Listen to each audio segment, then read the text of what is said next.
Hello and welcome to this week's edition of Situational Awareness. I'm your host, Mark. I play Glebnor, and I'm joined, as always, by the Chaos crew. Rich playing Theo. Hart playing Toluga. Ryan playing everyone else. Dun, dun, dun! The boys are at it again. They can't stop converting. Rolled so low on all those. Don't worry, we're going to get more. We'll get more on the way out. Yeah. Especially now that we know that Krezik the Usurper. I know. Yeah, And well. I guess, Rick, you don't know yet. I don't know anything. I'm busy fucking doing side deals with Busy trying to Stanley date Chandler. Joe Lieb. Yep. Yeah. Because we're going to get the Allfathers in with us. Yeah. You're welcome. Yeah. I mean, this was like a nice, just like fun kind of. It was nice having our little Endor party, you know? Yeah, the Endor wedding. Yeah. Endor wedding. Maybe an Endor wedding. It's fine. I don't know if I'm married, right? It's undecided, I suppose. I like that it's canon now that Yarno was not only working on ovens, but also refrigeration. Hey, he supplied the entire town with, utensils and equipment for eating. Oh yeah, you can make like a freeze mech. That'd be sick. What is a refrigerator if not a cold oven? That's Reverse oven. well, we got a new name for it, fellas. Yeah, that was a fucking real fun one. Yeah. We got some cool little magic items from the Barstock Demon. I can't say no to you guys just monster hunting all of my monsters. So made sense. Toy Soldier's great. I think, yeah. Hilarious. It's gonna fuck you so hard at some point. I know. You've got like an interesting build already, and I was like, I can't keep throwing like more weapons at you because it's making every turn so confusing. So I was like, I'm gonna start giving Glebno some more shenanigan items. I think that's kind of your lane, really. Oh yeah. And I thought like the idea of a little wooden Theo was just really funny. I fucking love it. For the wooden brass knuckles you kind of got. There's a magic item called Insignia of the Claws. That's essentially what this item is. But yeah, it's +1 on arm strikes and damage. Perfect for a monk. And we got you a cool little amulet, Theo, that will kind of glow if you get within a certain radius of some demons. I like that. Well, I think it also lets you cast Detect Good and Evil. Yeah, once a day. Yeah, once a day. So figure that would probably be pretty helpful as you go to a land full of demon lords. Detect Evil, it just lights up like a Christmas tree. Yeah, it's like a rave armband just going off. Yeah, but I mean, obviously the juiciest little bit of info from this last session is that Krezik was not always the god of storms.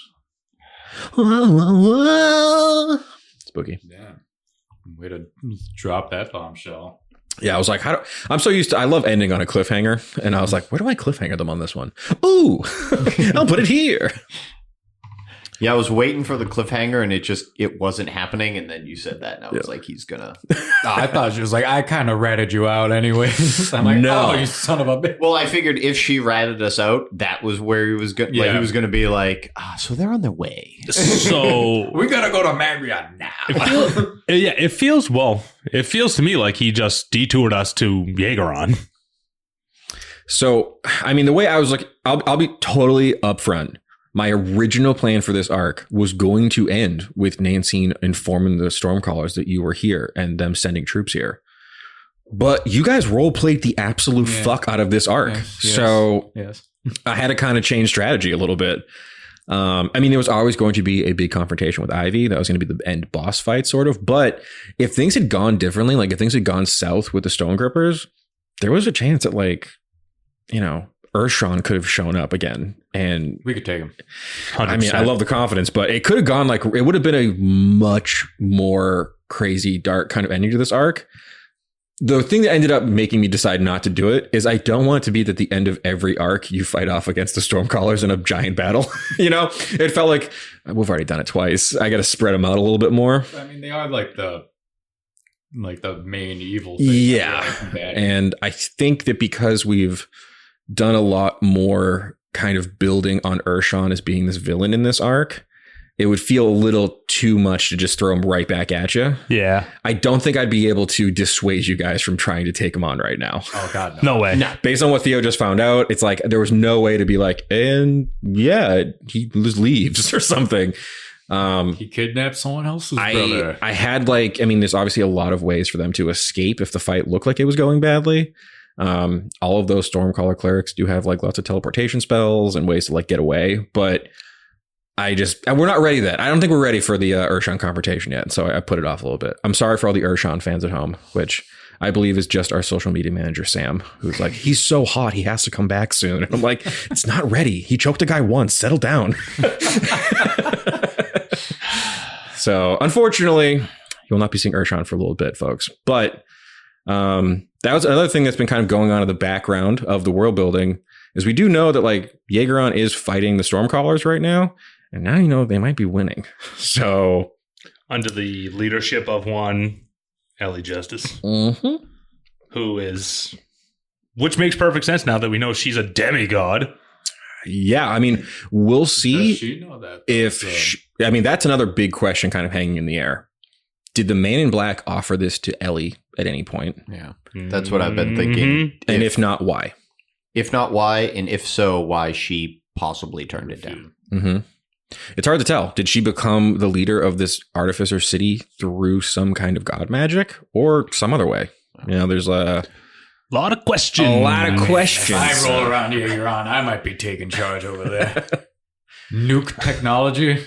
Yeah, I mean, they are the most He knows how technological. to make rocks blow up. Do they? Probably. Not the way I do.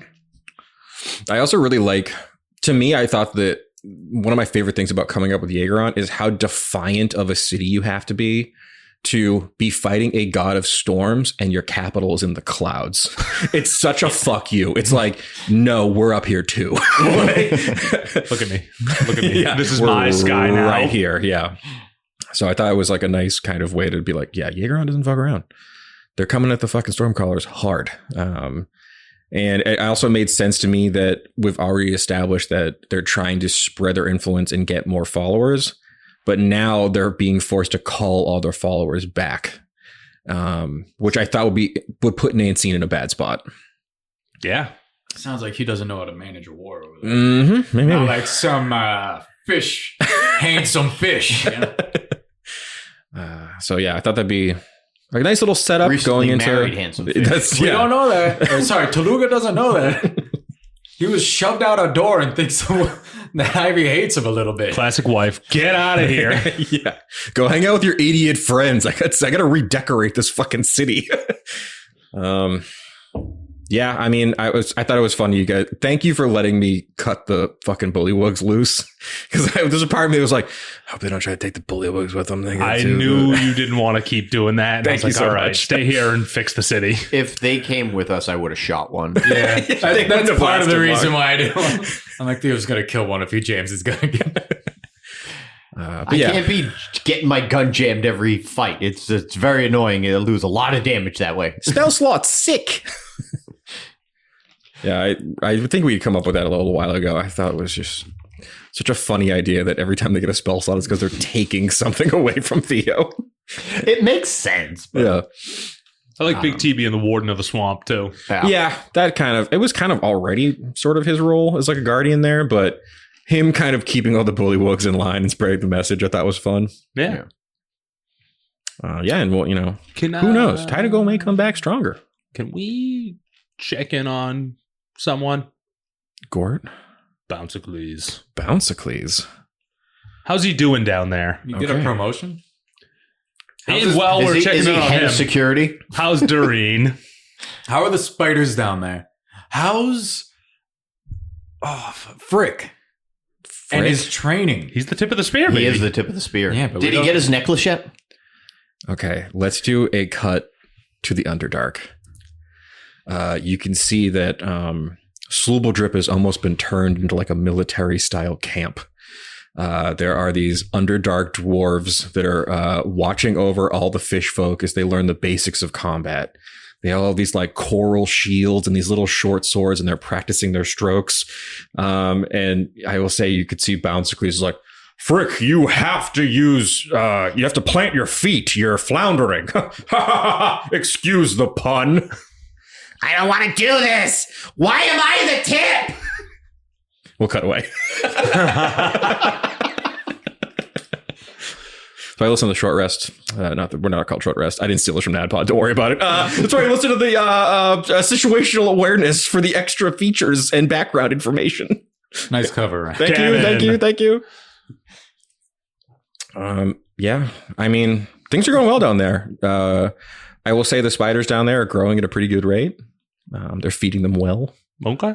You know, you don't have growing faster than Luga. Not faster than Luga. You don't have an army yet, but it's looking good. Good bones. It's only been a couple weeks, so you know they're still kind of working out the kinks of going from like catfish fishermen to fighting force, a fighting force of spider riders. All right, well they'll get there. Hey, listen, by the time you need an army, I think you might have an army. That's all I'm saying. Bouncicles is doing well, though. Bouncicles is doing great. How's Doreen? How's business? Doreen is just sitting at the bar, and she's just like, kind of like wiping down a table. Just like, Bouncicles is late. His shift should have been 10 minutes ago. He's been, he used to be my best employee. She yells out in the street. Nobody's asked her an annoying question in days. Yeah, probably. You guys have way too many NPCs. I love them. I love them all. I'm putting too many in each arc, so now that's really starting to compound on me. I also love that you guys have such incredible faith in Gort that you think that he can somehow break into like a supermax prison and he's the Shadow. Break out, potentially like their highest, like what? The highest security clearance. I didn't. First of all, hold on. I just want him to scout. Scout, yeah. Hold on. Yeah. Let's be honest. Theoretically, Goffin has some kind of security clearance. Yes. Once he's in the imprisonment of Gort in his merry band of rogues, they'll have said credentials. And Gort's a master of making disguises and IDs. Yep. I just had an idea. I do like the idea of Warden Goffin. And he has to go into the prison to kidnap the him. warden of the Windmere prison. Yep. All right, we're getting the one shot ready, folks. Don't worry. It's in the works. We're starting to tinker with it. Yeah. I mean, Goffin's brother was a pretty well established. Yeah, he was a soldier. He's in a the ranks. fairly high level. No, he's just a soldier. He was a soldier, but maybe Goffin's the better brother. Yeah. Yeah. Wait a minute. That's why he wasn't sent on a... Wasn't Goffin what's his face's brother? Yeah, we're talking about the brother. The satyr douche. No. Dragonborn. The Dragonborn. Dragonborn. Yeah. Oh, he was just a guy. Yeah, he was just a guy. Yeah. Well, Goffin's his parents love him more. Yeah. Yeah, he's very successful He didn't in get the sent religion. off to the front lines. Exactly. Yeah. Again, when I was kind of plotting the early stuff for this arc, I was like, oh, maybe the Stormcallers sent them back to check on the missing party of people that got killed. But I think with a war going on, and they knew that Theo had kind of cleaned out, you guys had all kind of like killed all the Stormcallers down in the Underdark and everything. I don't think they would have sent like a full troop move. They're not going to like send Urshan from the front lines against Yeoran back to the south to figure out what happened to like 10 guys. So No way. yeah, I couldn't justify it. So sorry if everyone wants to see Urshan again. He's just so high level, so we've got to wait a little bit. Boy hits like a truck. But and also there is a part of me, as high level as he is, that is genuinely afraid of you guys when you really put your mind to something. And I didn't want to lose a big bad in arc 3. So like if you had known, maybe you would have set like a crazy trap or like just make like 4 nukes. Yeah, like 100-foot deep pit. We just plant a bunch of landmines. yeah. So I didn't Or a want to pit give you the with landmines in the bottom. I feel like if I gave you guys even a day to plan something like that, there's a very good chance you could have taken out an incredibly high level character. So I mean, in 30 seconds, I did 91 damage with 5 grenades. Out of control. Out of control. So yeah. But yeah, this was a fun episode. Yeah. We're gearing up to the penultimate episode. Or actually, the next episode will be the finale of arc 3. Sadly. I mean, it's been a very, very fun arc. I've had a lot of fun in Brandini. Me too. I'm going to miss it. Yeah. Yeah. But Hey, Listen, Mad Max land. yeah, everyone The war moves on. Go home and watch Furiosa before you start Arc 4 because it's heavily inspired. I've been wanting to do a like giant hellscape with like, you know, motorcycles and machines and all that stuff for like the longest time. Bleed Bleed Boys ride eternal. I do really like in actual D&D lore how like the 9 Hells is basically Mad Max. It's just like dudes fighting over soul coins on like huge hell machines. So Soul coins, gas. What's I the want to difference? leave Lance at Brandini then because I don't want him to get run over by a truck. Theo's charging in on a sheep. This guy's got a monster truck.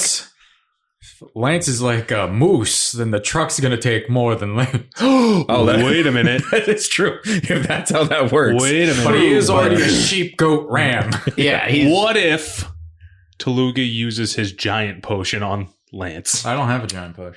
What did we get from what's his name that had A hill giant strength. It makes you jacked, doesn't make you huge. And it would only last X amount of time anyway. But Yeah, minimum's like 1 hour. I mean, you can use Lance to get out there and then maybe park him somewhere if it feels, you know, safe to do.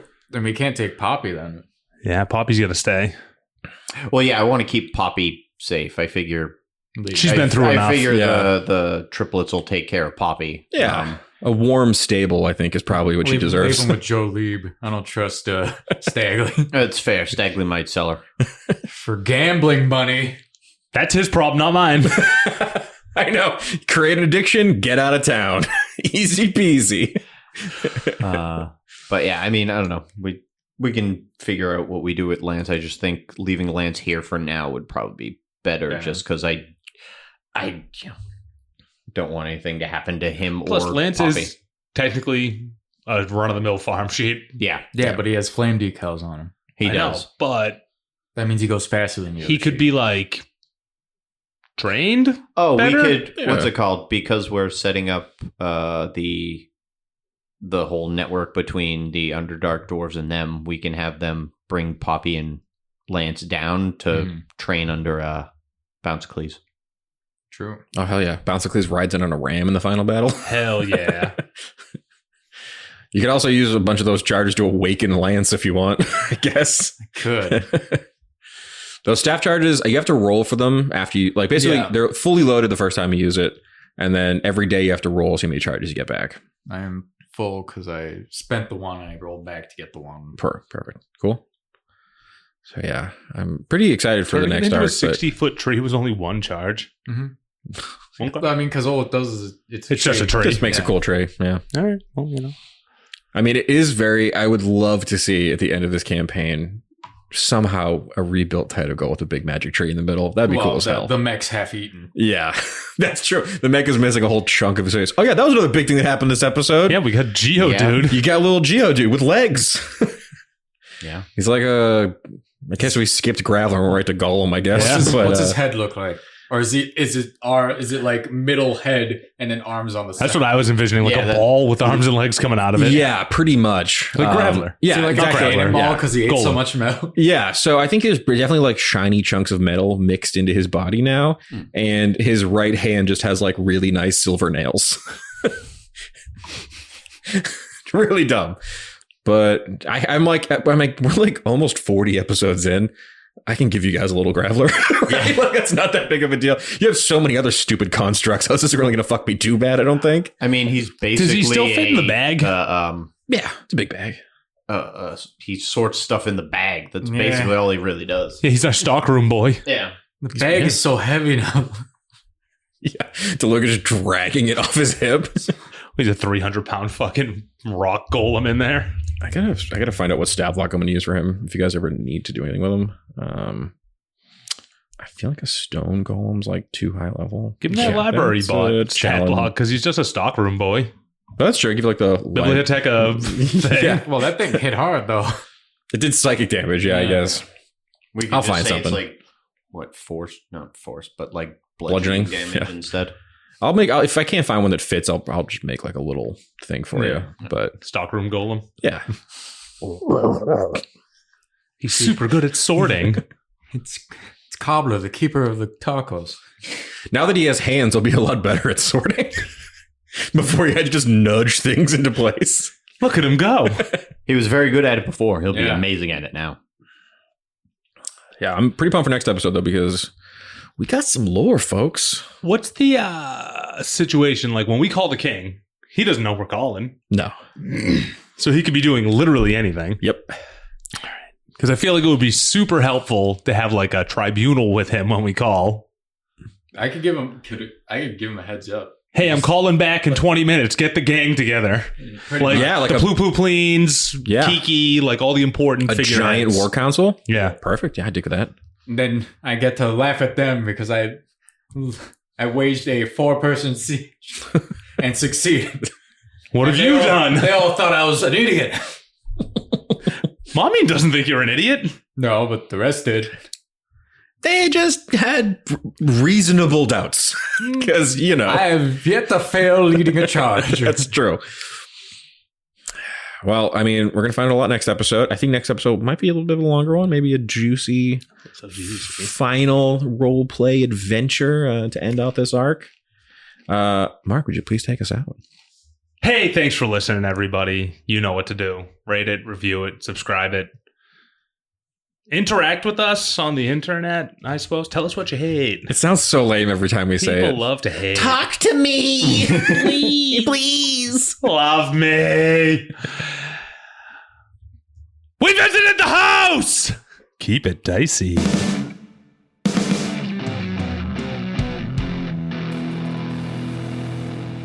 This has been a Business Shark production.